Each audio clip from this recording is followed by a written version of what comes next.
नोरमा group, जो सोचता है वो करता है। आपके अपने सपनों का आशियाना। आप देख रहे हैं भारत लाइव और मैं हूं आपके साथ कनिका। मोकामा के पूर्व विधायक अनंत सिंह एक बार फिर से सुर्खियों में। इस बार वजह है उन्हें पटना हाई कोर्ट से जमानत मिल गई है।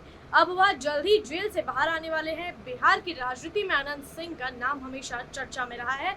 कभी उनके ऊपर गंभीर आरोप लगे हैं तो कभी उनके समर्थकों ने उन्हें मसीहा बताया है, लेकिन इस बार अदालत ने उन्हें राहत दी है। अनंत सिंह को जिन मामलों में जेल भेजा गया था वे काफी गंभीर थे। AK-47 जैसे हथियार उनके घर से मिलने का मामला सामने आया था। पुलिस ने छापा मारकर उनके घर से अवैध हथियार, बम और कारतूस बरामद किए गए। इसके बाद से ही कानून का शिकंजा उन पर कसता चला गया।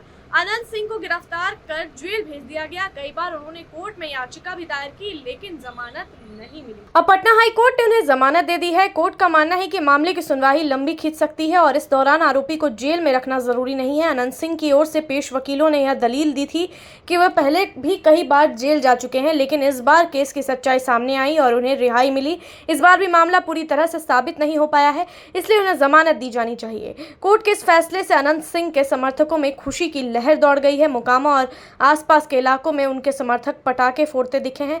लोगों ने मिठाइयां बांटी और कहा कि हमारे नेता फिर से बाहर आ रहे हैं। अनंत सिंह का भी जेल से बाहर आने के बाद एक बड़ा स्वागत हो सकता है। उनके समर्थक पहले से तैयारी कर रहे हैं कि कैसे उनका स्वागत किया जाए। अनंत सिंह को लोग छोटे सरकार के नाम से भी जानते हैं। उन्होंने मोकामा क्षेत्र में लंबे समय तक राज किया है। उनके नाम से लोगों में डर और सम्मान दोनों का भाव है।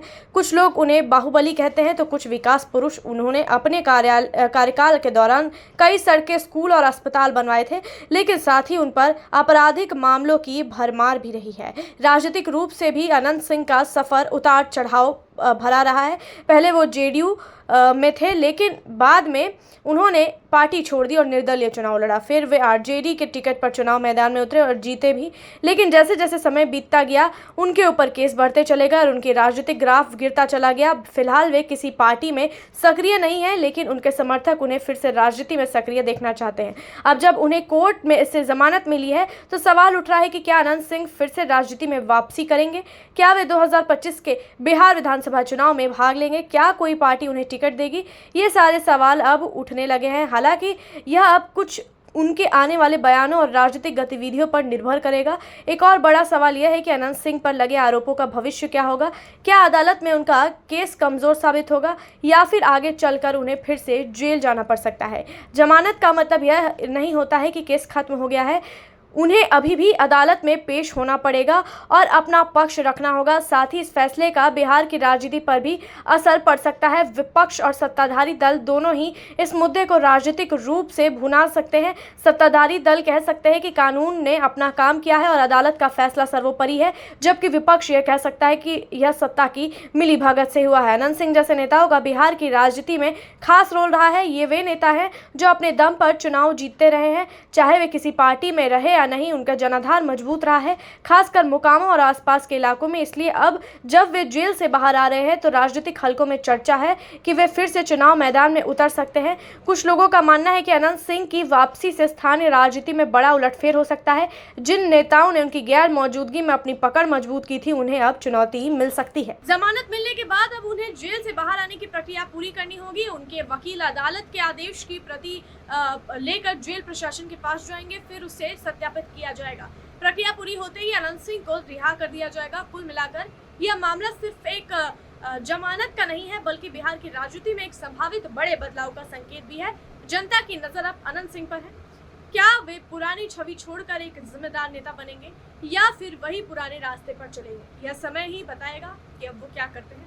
देखते हैं आने वाले समय में क्या होता है। विधानसभा चुनाव भी पास है, अब इनको लेकर आगे और क्या कुछ अपडेट आता है आपको बताएंगे। तब तक के लिए आप देखते रहिए भारत लाइव। आपके सपनों को हमने सजाया है, ई-होम्स पैनोरामा को हमने बनाया है। ई-होम्स मेरा एक सपना था जिस पे मैं पिछले 4 साल से काम कर रहा था। हमने जो बनाया है वो सबने है माना। ई-होम्स पैनोरामा में हो आपका भी आशियाना। और फाइनली हमने 2021 में इस प्रोजेक्ट को लॉन्च किया। बहुत लोग अप्रिशिएट कर रहे हैं कि पूर्णिया जैसे शहर में बिहार के, एक तो बिहार की बात करें, उसमें भी पूर्णिया जैसे छोटे जगह में इस तरह का लाइफस्टाइल देना, ये सुन के हम लोगों को बहुत अच्छा लगता है। ई होम्स में हमने कुछ और भी किया है, जैसे हम जिस जगह में रह रहे हैं हमारे फैमिली सिक्योर हो, उनको सिक्योरिटी का ध्यान में रखा है। आपकी सुविधा और सुरक्षा आपके लिए खास है, ये आपका विश्वास है। इसमें आर्टिफिशियल इंटेलिजेंस का 7 लेयर सिक्योरिटी का हमने इस्तेमाल किया है। लस ग्रीन कैंपस को बनाया है, यदि हमारा बाउंड्री वाल है तो वो वर्टिकल गार्डन है। ये जितनी भी फैसिलिटी होता है एक इंटरनेशनल टाउनशिप में, ई होम्स है, ये हम लोग विश्वास नहीं कर पा रहे हैं। जो भी हमारे मित्र दोस्त या जो भी हमारे बाहर के बाहर आते हैं, तो हम लोगों को बहुत अच्छा सुनने को मिलता है और बहुत अच्छा क्रेडिट मिल रहा है। वो सारा हमने सिर्फ एक बिल्डिंग नहीं बनाया, हमने एक बहुत अच्छा लाइफस्टाइल दिया ई होम्स में, और मेरा एक सपना था जिसको मैं आज फुलफिल होते हुए देख पा रहा हूँ। ये आपका आवास है। ई होम्स पैनोरामा में अब आपका निवास है। E Homes Panorama, luxurious lifestyle redefined. Panorama Group, जो सोचता है वो करता है। अगर ये वीडियो पसंद आई और वह बिहार के राजनीति और बिहारियत से सरोकार रखेनी तो सब्सक्राइब बटन दबा के चैनल के सब्सक्राइब कर ली। ओजे एगो घंटी बा, ओकरा बटन दबा देला से कुल सटीक और मारक खबर रुआ मुफ्त में मिल जाई। अगर रुआ पत्रकारिता के हमनी के नया प्रयोग में सहयोग कर चाहतानी तो ज्वाइन बटन दबा दी। पेटीएम नंबर नोट कर ली 9386816700।